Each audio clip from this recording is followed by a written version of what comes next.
everyone, I'm Glow. You might also know me as Crafty Glow, and I am one of the Legit Kit certified instructors, and I'm gonna kick off this Sir Legit's a Lot block of the month with some organization. So what I typically like to do when I am working, when I receive a new kit, is I like to get it all organized so I can kind of wrap my head around what I'm doing before I get started. So first thing I do, I get a binder. Now for a block of the month, this one's kind of big. I could probably get by with just a 1-inch binder, but this is what I had on hand, so this is what I'll be using. And then page protectors. So just buy a pack of page protectors, and that kind of helps me get organized to have it all in here. So what I have here is Sir Legit's a Lot month 1. So the block of the month, some people say, well, wouldn't it be cheaper to just buy the whole kit?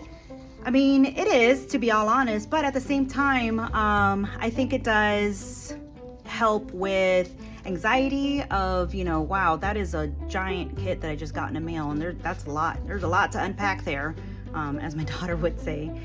So aside from that, also financially, some people just aren't ready to make that big of a commitment right up front, and so having it in smaller digestible amounts is a lot easier. So I like the block of the month. I love getting mail, so when I have a block of the month package arriving every month, like, it makes me happy, and it's a lot cheaper than Amazon.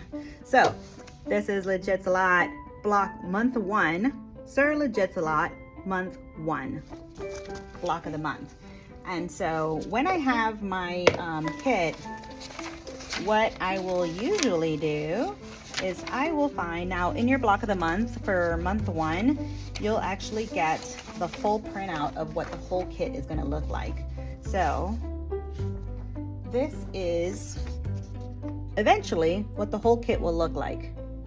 So as you can see, now the cover page for your block of the month will be just basically what you're doing in that block, in that month. So altogether, this is what we're going to end up doing.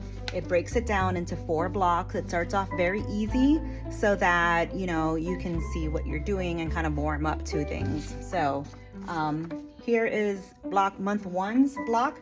It comes out looking like this, but ultimately once you've done all of the blocks a month for this kit, it's going to look like this. So what I do is, on my notebook, I take this guy out, and then I put my motivation right here, right up front, so that this becomes my Sir Legit's a Lot block of the month folder, or my Sir Legit's a Lot quilt folder.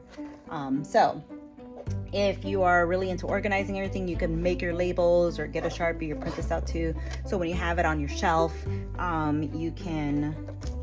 it's easy to grab and it's right there. So after you finish this month, when you get next month's in, you can take it off your shelf, file everything away, put it back. So once I have this first folder started, then I will get my my sheet protectors, and I'll file everything away. And I'm gonna separate my pattern paper. So here goes my pattern paper, and I will separate it by block. So in this one, it's easy since they're all just basically 1-page blocks. I will separate A1 will have its own page protector, A2 will have its own, B1 and B2 will have its own. So that'd be 4 sheets right there. And the reason I do that is because then after I finish each sheet, I will put that block inside there. So I'm actually gonna keep all of my blocks in the folder as I sew them, and then I'll put them all together later. So that's what I do with these. Now, my cutting guide, I personally don't use the cutting guide much. And you don't have to, it's okay. Just the way that I do my kits, I just personally don't use them much. So I just put them all into one page protector for that block in case I need them. I think the only time that I really use my cut guide is, let's say, here, let me find an example. Okay, how about this one? For this month, tomato, the color tomato, I'm only gonna use it once. And so I would look at my cut guide like, okay, once I do block A2, I won't need tomato anymore. So I'll just use it as a reference. Okay, I'm gonna use it once and then I could put my scraps to the side. That way it's just less for me to look at when I'm doing the rest of my block. So that's what I basically use my cut guide to know when I'm done with a color so I can get it out of sight, out of mind. So cut guide gets its own place. I keep out my fabric list by code. In this particular month, we only have 5 colors, and they're all more or less a fat quarter, an eighth, and a 1/16 of a yard. So it's not, I won't use this as much with this month's block, but what I'll use this for is just, you know, if I'm looking at my pattern and it says, oh, I'm gonna need color G, I will look at this to say, okay, G is ruby and it's a fat eighth. So it makes it easier for me to kind of comb through my fabric and find it. So I usually have this kind of hanging up in front of me. And then we have this color guide. So I can see these colors pretty well to kind of look for it. But if I couldn't, then I would use this to kind of help me comb through. Okay, I need G. Where is G? G is this one and it's this color. So that'll help me go through my pile. So I won't use this one as much. I use the fabric list by code more. So this I might just put with my cut guide since I don't use it as much. And what do we have left? What we have left is our pattern side and our finished side. So of these, I probably will put both up just so I can see what I'm looking at as I'm sewing. And then this will just go along with this inside the same, I don't use this much sheet, page protector. So I would put my cover, my paper, my color guide, and my cutting sheets, my cut guide, all together in one pile of things that I personally don't use. But if you use them, then have them out. I like to keep my space. I'm not a neat person at all. You should see my car. But I do like to keep, when I'm working on these, it's very important for me to keep only what I need around me so that I don't get confused. So if I don't need it, it's gonna go in the folder and the folder's gonna go away until I'm done and I get to put that finished block in there. Just a couple things about this block or about Legit Kits in general. So when you see these things, there's a lot of information that's on here that I think we kind of discount. Number one, you're gonna see the design number. So this is design number 58.5. So that means this is the 58th design. Now, because it is a 0.5, it's because it's a block of the month. So you can buy the whole kit and all in one, and that would be number 58. 58.5 would be your block of the month. Every one of the designs, you'll see Legit Kits logo. You'll see what the size of the finished quilt top would be. So for this block, we're talking 15 by 20. So this isn't the whole quilt kit. We're talking just these 4 blocks that we're doing. So 15 by 20. The circles kind of give you an idea of how intense that project is. So one with only one shaded circle is typically a faster project, and it gives you example, tells you lots of large details, few technical blocks. And I think we can see that here. When you have mostly like large spaces and not a lot of joining, and that's typically an easier block. And then the more shaded circles that you have, it tends to mean that there's a lot of pieces and lots of joining. So you have to do a little bit more work. Each kit will tell you how many colors it uses. So this one's using 5 colors. That probably also makes it super easy. And 14 pieces total. And And then you have a list of hashtags. So if you do post to Facebook or Instagram, it's really helpful to us when you use some of these hashtags so that if you get stuck, you can look up these hashtags and it'll bring up projects that people have done using that hashtag. So let's say, there's hashtag legit kits. So if I'm new to the legit kit world and I want to kind of see what other people have done, I can go on Instagram and I can type in hashtag legit kits. That's that hashtag. And when I press enter, any photo that has that hashtag will pop up. So if you haven't done that before, go ahead and take a look. It's pretty interesting. And you can use that for most of your hashtags. It's just a nice, easy way to see popular topics. So it's not to say that you have to use all of these, but when you start using these, it kind of helps build up a foundation of examples of people that have used these. So go ahead and you can do that. It gives you our website, and there's a QR code that'll get you to the website faster. So that's a little bit about just in general all of Legit Kit's cover pages. It gives you a lot of information for you to kind of take a look at.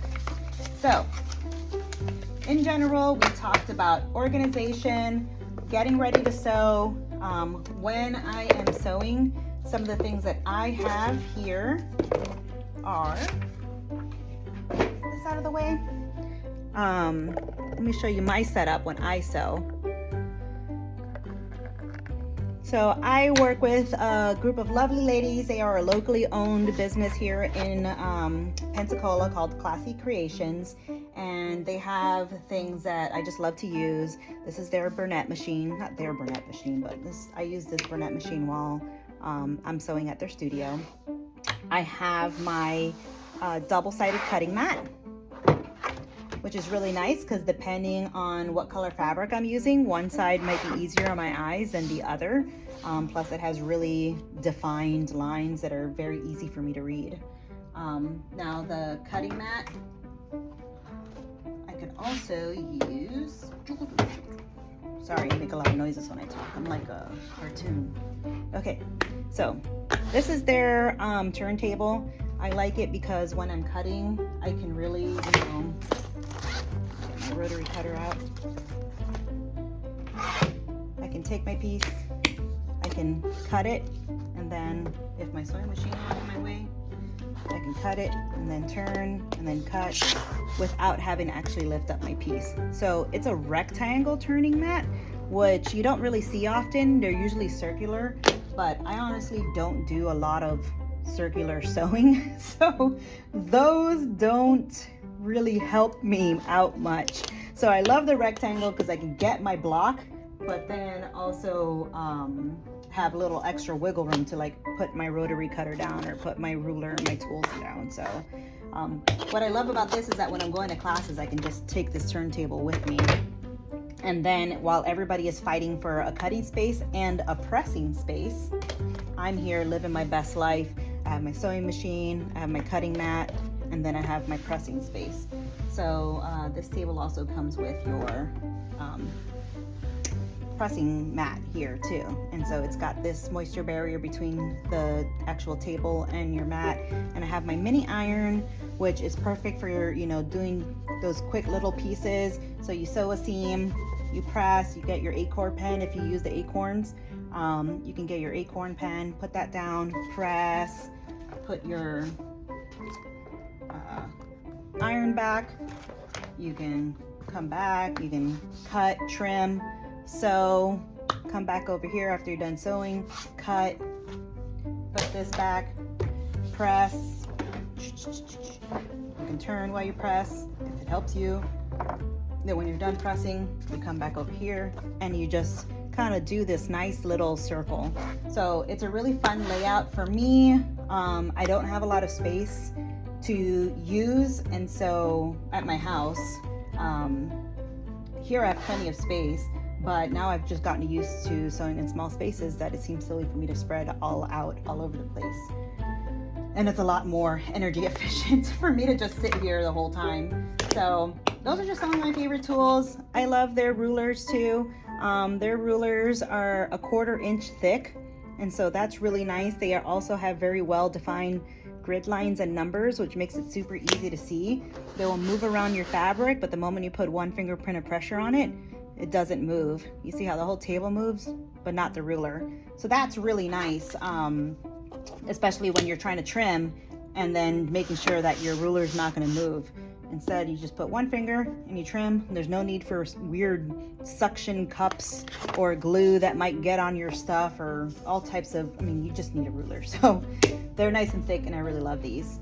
If you do like all of this stuff and you're interested, you can go on, I'll put the link down, but it's Classy Creations. Classy is spelled C-L-A-S-S-I. So classycreations.com, and you can use my code GLOW15, that's GLO15, to save 15% on your order. So Classy Creations with an I, and then GLOW, GLO15, GLOW15 to save 15%. So that's all for this intro. Your next video, I will actually sew up that first month. And if you have any questions, just let me know. Thanks, guys.